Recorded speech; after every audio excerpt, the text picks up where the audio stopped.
वाला पर आप सबका स्वागत है। बीपीएससी वाला करंट जो है हम लोग इस पर बीपीएससी के रिलेटेड मॉक टेस्ट सीरीज को देखने वाले हैं। इसमें हम लोग 100 क्वेश्चन को सॉल्व करेंगे, जिसमें 50 क्वेश्चन स्टैटिस्टिक्स पोर्शन से और 50 क्वेश्चन जो है करंट अफेयर से आएंगे।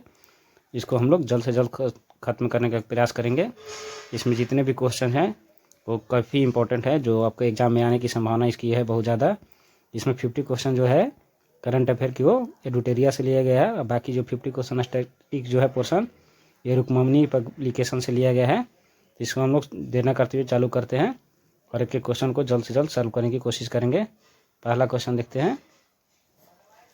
वर्तमान में किस नीति निर्देशक सिद्धांतों के मूल अधिकारों पर प्राथमिकता दी गई? तो इसका करेक्ट आंसर है ऑप्शन सी। केवल अनुच्छेद 39 ख और 39 ग में उल्लेखित जो नीति निर्देशक तत्व हैं इनको फंडामेंटल राइट्स पर प्राथमिकता दी गई है। इसके अलावा किसी भी आर्टिकल्स को नहीं दी गई है। और इसके बात करें तो 39 ख के अंतर्गत जो है सार्वजनिक धन के स्वामित्व तथा नियंत्रण इस प्रकार करना होगा कि सार्वजनिक हित का सर्वोत्तम साधन हो सके। 39 ग में धन के समान वितरण से संबंधित जो प्रावधान है उसके बारे में बताया गया है। 36 से लेकर 51 यानी भाग 4 में नीति निर्देशक सिद्धांतों का उल्लेख किया गया है। इसका जो है भारतीय संविधान निर्माताओं ने आयरलैंड के संविधान से इसको प्राप्त किया था। आयरलैंड में इस संविधान को स्पेन के संविधान से इसको ग्रहण किया गया था। ग्रेनविल ऑस्टिन जो थे ये डीपीएसपी को मौलिक अधिकारों के संविधान की मूल आत्मा कहा था, यानी फंडामेंटल राइट, और डीपीएसपी को इसकी मूल आत्मा के रूप में ग्रेनविल ऑस्टिन ने बताया था। नेक्स्ट क्वेश्चन नंबर 2, आत्मनिर्भर हस्तशिल्पकार योजना किस मंत्रालय के अंतर्गत प्रारंभ की गई? तो इसका करेक्ट आंसर ऑप्शन डी, पूर्वोत्तर क्षेत्र विकास मंत्रालय। इस योजना के तहत जो है पूर्वोत्तर क्षेत्र के विकास मंत्रालय ने पूर्वोत्तर क्षेत्र के कारीगर जितने हैं इनको योजना के द्वारा लाभान्वित किया जाएगा। इसमें 8 राज्य आते हैं, जिसमें 7 सिस्टर जो बहन आती हैं, उसके अलावा एक सिक्किम राज्य को लाभान्वित होंगे। नेक्स्ट क्वेश्चन नंबर 3, निम्नलिखित में से कौन से पंचायतों की वित्तीय स्थिति की पुनर्विलेखन करने के लिए राज्य वित्त आयोग का गठन करता है? तो इसका करेक्ट आंसर है ऑप्शन सी, संबंधित राज्य के राज्यपाल जो है इसका गठन करते हैं। भारतीय संविधान का अनुच्छेद 243 आई और अनुच्छेद 243 वाई में इसका प्रावधान किया गया है, जो राज्यपाल के 73वें 74वें संविधान संशोधन के द्वारा जो 1992 में आया था उसके लिए ये तैयार किया गया है। और 1 वर्ष के लिए ये वित्तीय आयोग का गठन का प्रावधान है, जिसका जो है 1 वर्ष के भीतर कर देना चाहिए। मतलब जो 5 वर्ष की समय अवधि होती है वित्त आयोग की, इसके खत्म होने के 1 साल पहले इसको गठित कर दिया जाना चाहिए। वित्त आयोग का जो गठन का प्रावधान है अनुच्छेद 280 के अंतर्गत किया गया है, जिससे अगर केंद्र में बात की जाए तो ये 5 साल के लिए राष्ट्रपति द्वारा किया जाता है। यह पंचायतों और नगर पालिकाओं के जो वित्तीय स्थिति का होता है उसका पुनरावलोकन करता है। नेक्स्ट क्वेश्चन नंबर 4, भारत के संविधान के निम्नलिखित संशोधनों में से किसके द्वारा भारतीय नागरिकों का मूल कर्तव्य निर्धारित किए गए हैं? तो ये इसका करेक्ट ऑप्शन सी, 42वां संशोधन अधिनियम। ये जो है मूल कर्तव्य जो है स्वर्ण समिति के सिफारिश पर 42वें संविधान संशोधन द्वारा 1976 में लाया गया था। और इसका अनुच्छेद की बात करें तो 51 क में इसका उल्लेख किया गया है। 41वां जो संविधान संशोधन है, जिससे लोकसभा आयोग के सदस्यों का अवकाश ग्रहण करने के लिए जो आयु है वो बताया गया है, जो 60 वर्ष की जगह पे 62 वर्ष कर दी गई थी। 43वां संविधान संशोधन अधिनियम जो है 1978 में आया था, जिसमें जुडिशियल रिव्यू का सर्वोच्च न्यायालय की जो शक्ति है उसको प्रदान किया गया था। और जो 40th कॉन्स्टिट्यूशनल अमेंडमेंट है, और इसके अलावा जो है महत्वपूर्ण है 86 ये 2002 में आया था, जिसमें मौलिक कर्तव्य को एक और मौलिक कर्तव्य को जोड़ा गया था। जो वर्तमान अभी देखें तो हमारे मौलिक कर्तव्यों की संख्या जो है 11 है, जो मूल रूप से था वो 10 था। 86वें जो होता है 2002 में जो अमेंडमेंट आया था उसमें 6 से 14 वर्ष के बच्चे जो हैं उनके जो शिक्षा का अवसर है, उनका कर्तव्य होता है उनके माता पिता का कि इनके शिक्षा से वंचित न करें। नेक्स्ट क्वेश्चन नंबर 5, यूक्रेन रूस युद्ध के कारण भारत सरकार ने यूक्रेन से भारतीय नागरिकों को निकालने के लिए कौन सा अभियान चलाया था? तो ये चलाया था ऑपरेशन गंगा। इसके अलावा जो है ऑपरेशन दोस्त जो है तुर्की और सूरिया में भूकंप राहत के लिए गया था भारत से बचाव दल, उसका नाम रखा गया था, जिसमें वायुसेना के अधिकारी और एनडीआरएफ की टीम गई थी। नेक्स्ट ऑपरेशन करुणा एक ऑपरेशन चलाया गया था, जिसमें मोर्चा चक्रवात जो ये हाल ही में आया था उससे प्रभावित लोगों को मदद पहुंचाया गया इसे। तो ऑपरेशन कावेरी जो है ऑपरेशन कावेरी का किया गया था, जो सूडान में युद्ध हुआ था उसमें जो भारतीय फंसे थे उनको वहाँ से बाहर सुरक्षित निकालने के लिए ये ऑपरेशन चलाया गया था। नेक्स्ट क्वेश्चन नंबर 6, वर्षा किस देश की राजधानी है? तो ये है पोलैंड की। और फिलीपींस की जो राजधानी है मनीला, इसके अलावा डेनमार्क की राजधानी है कोपेनहेगन, और नीदरलैंड की राजधानी है राजधानी है इसका एम्स्टर्डम, जहाँ इसका प्रशासनिक और विधायी राजधानी जो है द हेग में है। इसके अलावा कुछ और राजधानियाँ जैसे अल्बानिया का तिराना, आयरलैंड का डबलिन, क्रोएशिया का जगरेब, इसके अलावा एस्टोनिया का तालिन और आइसलैंड का रेकजाविक। ये तरह से जितने भी हैं ये इम्पोर्टेंट राजधानियाँ हैं। नेक्स्ट है क्वेश्चन नंबर 7, किस देश की समाचार एजेंसी क्योडो है? तो इसका आंसर है जापान। जापान के अलावा जो इटली है उसका आंसा, फ्रांस का AFP और मिस्र का जो है मेना प्रमुख समाचार एजेंसी है। नेक्स्ट क्वेश्चन नंबर 8, संसार में ताज़े पानी की सबसे बड़ी झील कौन सा है? तो यह है लेक सुपीरियर, जो अमेरिका में स्थित है। सबसे बड़े ताज़े पानी की झील है, जिसका बात की जाए कितना क्षेत्रफल में फैला हुआ है तो ये 82,100 वर्ग किलोमीटर में फैला हुआ है। लेक मिशिगन भी अमेरिका में स्थित है। लेक विक्टोरिया जो है ये तंजानिया में स्थित है, जो युगांडा, तंजानिया और केनिया के बॉर्डर से लगा हुआ है। नेक्स्ट है लेक बाल्कास, ये है कजाकिस्तान में स्थित, जो कजाकिस्तान और रूस के बॉर्डर पे है। इसके अलावा जो superior, lake Huron, eerie, Ontario, ये भी जो है जितनी हैं झीलें ये अमेरिका और कनाडा के सीमा पर लगी हुई है। लेक मिशिगन जो है ये पूरी तरह से अमेरिका में स्थित है। नेक्स्ट क्वेश्चन नंबर 9, विश्व का सबसे छोटा पक्षी कौन है? तो यह है हमिंग बर्ड, ऑप्शन सी है। एमू जो है, इसके अलावा कीवी और गोरैया, गोरैया भारत में पाई जाती है, कीवी न्यूजीलैंड में, और एमू जो पक्षी है ये पाई जाती है ऑस्ट्रेलिया और दक्षिण अटलांटिक प्रदेश में पाए जाने वाले पक्षी है। इसमें ऑस्ट्रेलिया में जो है डोडो पक्षी जो है अब विलुप्त हो चुका है। इस पक्षियों में 4 हृदय वक्ष होते हैं और सबसे बड़ा जो जीवित पक्षी है वो शुतुरमुर्ग है। और 9 उड़ सकने वाले पक्षियों में देखें बात करें तो वह है कीवी और एमू। नेक्स्ट क्वेश्चन नंबर 10, निम्नलिखित में से भारत पर पहली बार आक्रमण करने वाला कौन था? तो इसका करेक्ट आंसर है ऑप्शन सी, अरब। जो अरबों में बात करें तो 712 ईस्वी में बगदाद के खलीफा जो के ईरान में जो प्रतिनिधि था सेनापति अल हजाज, उसका भतीजा और दामाद था मोहम्मद बिन कासिम। ये सिंध के शासक जो था दाहिर पर आक्रमण किया था 712 ईस्वी में। इसके अलावा अफगान शासक था महमूद गजनवी, जो 1000 से 1027 ईस्वी के बीच में 17 बार भारत पर आक्रमण किया था। भारत पर प्रथम विदेशी आक्रमण की बात की जाए तो सबसे पहले किया था फारस वालों ने, यानी ईरानियों ने। इसके अलावा डेरियस प्रथम या दारा प्रथम जिसको बोला जाता है, भारत पर आक्रमण कर सिंध को अपना विश्वास प्रांत बनाया था, जो ईरानी शासक था। नेक्स्ट क्वेश्चन नंबर 11, मुस्लिम लीग का गठन कब हुआ था? तो ये हुआ था 1906 ईस्वी में, और 1907 ईस्वी में इसका पहला अधिवेशन जो हुआ था कराची में। मुस्लिम लीग की जो प्रथम अधिवेशन के अनुसार 1908 में अमृतसर में हुआ। मुस्लिम लीग बंगाल विभाजन का समर्थन किया था। 1916 ईस्वी में मुस्लिम लीग और कांग्रेस ने मिलकर संयुक्त समिति का निर्माण किया था, जो इसका अधिवेशन हुआ था लखनऊ में हुआ था। Next question number 12, Richter scale का प्रयोग किसके मापन में किया जाता है? तो ये किया जाता है भूकंप की तीव्रता मापने के लिए। अब फेदोमीटर का इस्तेमाल है जो समुद्र की गहराई, और एल्टीमीटर का इस्तेमाल किया जाता है वायुयान कितनी ऊंचाई पर उड़ रही है उसको मापने के लिए। एरोमीटर का इस्तेमाल होता है वायु और गैस के भार और घनत्व ज्ञात करने के लिए। डिक्टाफोन का इस्तेमाल किया जाता है अपनी बात और आदेश को दूसरे व्यक्ति तक सुनाने के लिए, रिकॉर्ड किया जाता है जिसको डिक्टाफोन कहते हैं। नेक्स्ट क्वेश्चन नंबर 13, पानीपत की तीसरी लड़ाई किस वर्ष हुई थी? तो ये हुई थी 1761 ईस्वी में। ये हुई थी अहमद शाह अब्दाली यानी अफगान और मराठा के बीच में, जिसमें मराठाओं का प्रतिनिधित्व कर रहे थे पेशवा बालाजी बाजीराव। अब पहला पानीपत का युद्ध हुआ था बाबर और इब्राहिम लोदी के बीच में 1526 ईस्वी में। और उसके अलावा जो दूसरे 1539 ईस्वी में जो है चौसा का युद्ध हुआ था हिमायू और शेरशाह के बीच में, ये भी काफ़ी इंपॉर्टेंट है। Next question number 14, Indian Premier League IPL में super striker of the season का पुरस्कार किसने जीता? तो ये जीता था वैभव सूर्यवंशी ने, ऑप्शन ए। और इसके अलावा जो है पंजाब किंग्स इसका रनर अप रही थी, वो विजेता, और RCB जो थी विजेता टीम रही थी। इसके अलावा 2025 में मोस्ट वैल्यूएबल प्लेयर का अवार्ड जो है सूर्य कुमार यादव को मिला था, और साई सुदर्शन को player of the season emerging player के रूप में दिया गया था अवार्ड। नेक्स्ट है क्वेश्चन नंबर 15, कि संविधान संशोधन द्वारा मतदान की आयु 21 वर्ष से घटाकर 18 वर्ष की गई? तो इसका करेक्ट आंसर है 61वां संविधान संशोधन अधिनियम 1989। और 55वां जो संविधान संशोधन अधिनियम है इसे 1986 में अरुणाचल प्रदेश राज्य का दर्जा दिया गया था, जो 1987 में बनकर तैयार हुआ था। 73वां जो है पंचायती राज संबंधों से है 1992 में।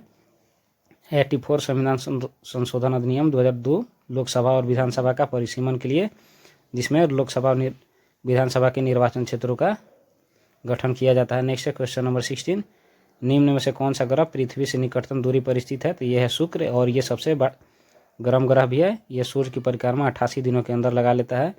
और शनि ग्रह जो है आकार में दूसरा सबसे बड़ा ग्रह है। शनि ग्रह की विशेषता यह है कि ये चारों तरफ वलय का निर्माण करता है। अरुण ग्रह जो है तीसरा सबसे बड़ा ग्रह है। नेक्स्ट है अब बृहस्पति सबसे बड़ा ग्रह है। नेक्स्ट है 17 नंबर, पटना में गुरु गोविंद सिंह का जन्म किस वर्ष हुआ था? तो ये हुआ था 1666 ईस्वी में। ये सिखों के 10वें गुरु और अंतिम गुरु थे। यहाँ जहाँ पर इनका जन्म हुआ था उनको पटना साहिब ये गुरुद्वारा बोला जाता है। गुरु ये पाहुल प्रणाली की शुरुआत किए थे। उसके बाद खालसा पंथ की स्थापना किया था 1699 ईस्वी में, जब ये 33 बरस के थे। इसके सिंह शब्द का प्रयोग जो है टाइटल के रूप में इन्हीं के द्वारा किया गया था। गुरु गोविंद सिंह के जो 2 पुत्र थे, भाई दिलावर सिंह और जोरावर सिंह, उनको औरंगजेब ने चुनवा दिया था दीवार में। नेक्स्ट है question number 18, socialist Congress socialist party का गठन कब हुआ था? तो ये हुआ था 1934 ईस्वी में, और 1927 ईस्वी में पटना युवक संघ का स्थापना हुआ था। बिहार के मुंगेर में बढ़ैया ताल या अवकाश आंदोलन चलाया गया था। इसका जो नेतृत्व करता थे कार्यानंद शर्मा थे। 1929 में सोनपुर में बिहार प्रांतीय किसान सभा की स्थापना की गई थी, जिसका अध्यक्ष स्वामी सहजानंद और श्री कृष्ण जी इसके सचिव थे। बिहार प्रांतीय किसान सभा के सचिव कृष्ण सिंह और इसका अध्यक्ष जो सहजानंद सरस्वती थे। नेक्स्ट क्वेश्चन नंबर 19, बिहार के पटना में 16 अप्रैल 1930 के नमक सत्याग्रह का नेतृत्व निम्नलिखित में से किसने किया था? तो ये काफ़ी इंपॉर्टेंट है बिहार से रिलेटेड क्वेश्चन में। इसका आंसर है अंबिका कांत सिंह। ये नमक सत्याग्रह के नेतृत्व करता थे पटना में।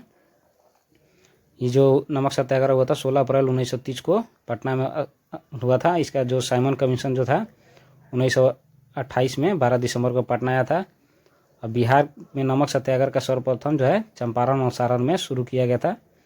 चंपारण में नमक सत्याग्रह का नेतृत्व जो है बिपिन बिहारी वर्मा ने किया था। नेक्स्ट ये पटना में किए थे अंबिका कांत सिंह, बिपिन बिहारी किए थे चंपारण में नमक सत्याग्रह का नेतृत्व। नेक्स्ट है 20 नंबर क्वेश्चन, बिहार राज्य का नाम निम्नलिखित में से किसके कारण पड़ा? तो ये पड़ा था बौद्ध बिहारों के कारण। बौद्ध बिहार को जो निवास स्थल होता है उसको विहार कहते हैं, उसी के नाम पर बिहार का नाम बिहार पड़ा। प्रथम बौद्ध संगीति जो हुआ था उसमें सूत पिटक और विनय पिटक की रचना की गई थी। द्वितीय बौद्ध संगीति जो हुआ था उसमें स्थावीर और महासंघिक 2 गुट विभाजित हो गए थे। तृतीय बौद्ध संगीति जो हुआ था अभितम पिटक की रचना की गई थी। इसके अलावा जो संघ में भेद को रोकने के लिए, जो मतभेद होते थे उसको रोकने के लिए नियम कानून बनाए गए थे। और चौथा बौद्ध संगीति जो हुआ था उसमें प्रथम सदी सन में स्थापित हुआ था, जो कनिष्क के शासनकाल में हुआ था। बौद्ध धर्म के त्रिपिटक जो होते हैं विनय पिटक, सूत पिटक और अभिधम पिटक है। बांग्लादेश का उदय कब हुआ था? तो इसका आंसर है 21 का बी, वर्ष 1971 में। 16 दिसंबर को 1971 को बांग्लादेश को पाकिस्तान से स्वतंत्रता मिली थी। यहाँ पर संसदीय शासन प्रणाली है, जिसमें से अभी वर्तमान में धर्मनिरपेक्ष शब्द को हटा दिया गया है। यहाँ का जो मुद्रा है टक्का है, और भाषा जो है बंगाली है, या जिसे बांग्ला भी कहते हैं। बांग्लादेश के प्रमुख शहर में ढाका, राजशाही, रंगपुर, नारायणगंज, चटगांव इत्यादि आते हैं। इसकी राजधानी जो है ढाका है। Next question number 22, Vikram Sarabhai अंतरिक्ष केंद्र कहाँ स्थित है? तो यह है तिरुवनंतपुरम में, जो केरला में अवस्थित है। अंतरिक्ष उपयोग केंद्र जो है अहमदाबाद में उपस्थित है। इसरो का जो उपयोग केंद्र है वो बेंगलुरु में स्थित है। प्रक्षेपास्त्र जहाँ से सैटेलाइट को लॉन्च किया जाता है ये चांदीपुर में है, उड़ीसा में। नेक्स्ट है भारत में अंतरिक्ष कार्यक्रम जो है 1962 ईस्वी में शुरू किया गया था। अंतरिक्ष आयोग का स्थापना जो है 1972 में हुआ था। इसका जो प्रथम जनक थे भारतीय अंतरिक्ष कार्यक्रम के वो थे डॉक्टर विक्रम साराभाई।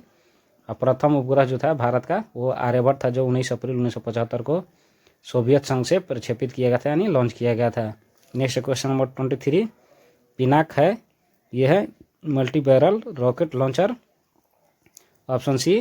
और उसके अलावा सागरिका जो है समुद्र से छोड़े जाने वाली एक क्रूज मिसाइल है।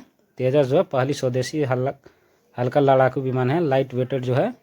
इसके अलावा जो नेत्र है, चालक रहित विमान खुफिया जानकारी एकत्र करने वाला ये यंत्र है। इसके अलावा ध्रुव जो है एडवांस लाइट हेलीकॉप्टर है। गगन जो है वायु संचालन प्रणाली है। और इसके अलावा जो अस्त्र है, भारत का प्रथम हवा से हवा मार करने वाला प्रक्षेपास्त्र है।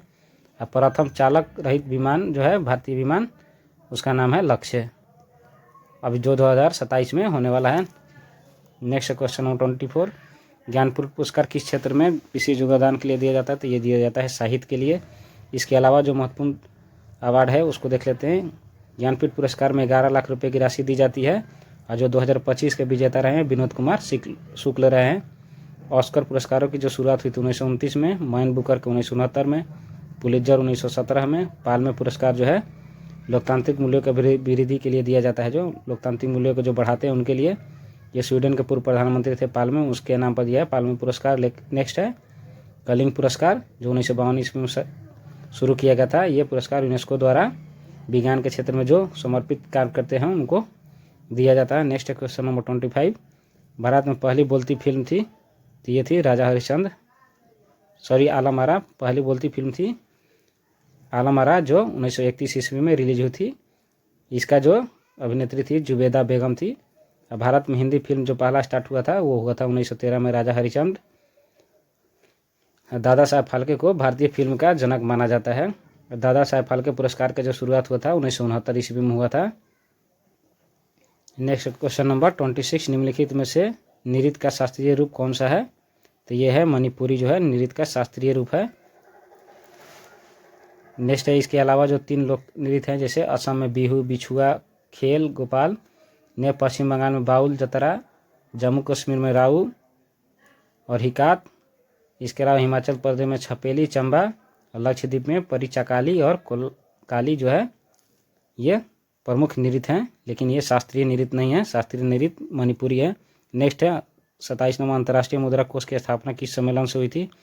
तो ये हुई थी ब्रेटन वुड्स सम्मेलन से, जो 1945 में अमेरिका के वाशिंगटन डीसी में हुआ था, जिसमें जितने भी अंतर्राष्ट्रीय मुद्रा कोष के सदस्य थे अल्पकालिक ऋण देती है। ये जो IMF है जिसके सदस्य को अल्पकालिक ऋण देती है, उसके अकॉर्डिंग डेवलपमेंट का जो मुद्दा है वो उठाती है और उस पर टर्म एंड कंडीशन अप्लाई करती है। रेड क्रॉस की जो स्थापना है 1863 ईस्वी में किया गया था, जिसका मुख्यालय जेनेवा में है। एमनेस्टी इंटरनेशनल का जो स्थापना है 1961 ईस्वी में हुआ था, जिसका मुख्यालय लंदन में है।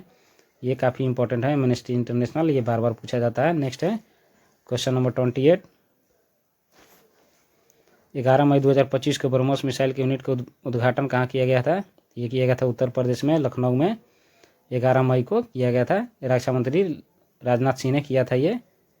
नेक्स्ट है क्वेश्चन नंबर 29, ललित कला अकादमी की स्थापना किस वर्ष की गई थी? तो ये की गई थी 1954 में, ये इसका हुआ था। इसके बाद भारत रत्न का पुरस्कारों का शुरुआत भी 1954 में ही किया गया था।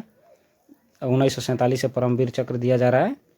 नेक्स्ट है भारतीय संविधान के निम्नलिखित अनुच्छेद में से किस अंतर्गत विधान परिषद की स्थापना या समाप्ति का उल्लेख किया गया है? तो ये किया गया अनुच्छेद 169 के तहत, जो भाग 6 में है, जो आर्टिकल जो है 168 से 212 तक राज्य विधानमंडल के जितना गठन है, कार्यकाल है, नियुक्ति या चुनाव विशेषाधिकार के साथ उसकी शक्तियों को डिफाइन किया गया है। राज्यसभा के सदस्य, विधान परिषद के जो सदस्य होते हैं उनका कार्यकाल 6 वर्ष का होता है, जिसमें 1/3 जो सदस्य हैं प्रति 2 वर्ष पर सेवानिवृत्त हो जाते हैं। राज्यसभा की तरह विधानसभा भी एक अस्थायी सदन जिसे कभी भी भंग नहीं किया जा सकता है। नेक्स्ट है तानसेन किस मुगल सम्राट के दरबार में संगीतज्ञ थे? तो ये थे अकबर के दरबार में